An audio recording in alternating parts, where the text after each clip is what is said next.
40 साल बाद supreme court ने समझी दुष्कर्म पीड़िता की आंसुओं की भाषा। राजस्थान हाईकोर्ट द्वारा आरोपी को बरी करने के फैसले को पलटा है। सुप्रीम कोर्ट ने प्रकरण में ट्रायल कोर्ट की सजा को बरकरार रखा।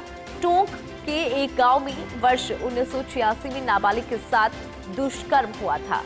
इस पूरे प्रकरण में दर्ज रिपोर्ट के आधार पर सेशन कोर्ट ने आरोपी को 7 साल की कठोर कारावास की सजा सुनाई थी। आरोपी द्वारा हाईकोर्ट में निर्णय को चुनौती दी गई, जिसमें राजस्थान हाईकोर्ट ने आरोपी को बरी किया, जिसे राजस्थान सरकार द्वारा सुप्रीम कोर्ट में चुनौती दी गई।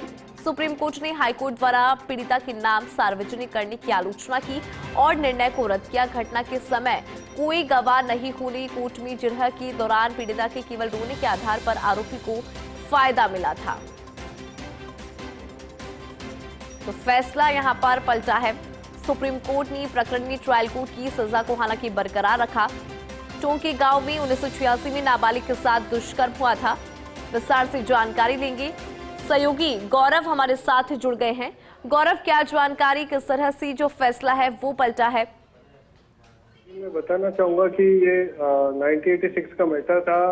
उनियारा टोंक में एक जगह है, उससे पास एक गांव है और पीड़िता के साथ दुष्कर्म हुआ था। लेकिन जिरह जब हुई थी तो उस जिरह के दौरान पीड़िता अपने जो दर्द है उसको बयान नहीं कर पाई थी और केवल रो रही थी।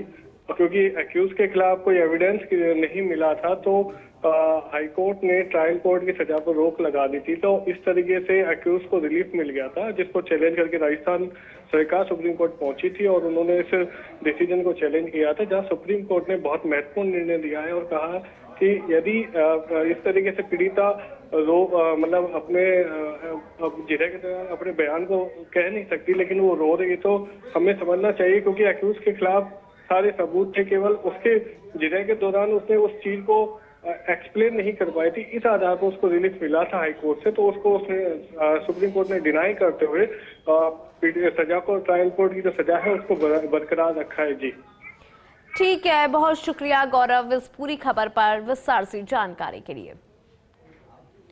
तो देखिए किस तरह से जो फैसला है वो यहाँ पर पलटा है, सहयोगी ने भी जानकारी दी है।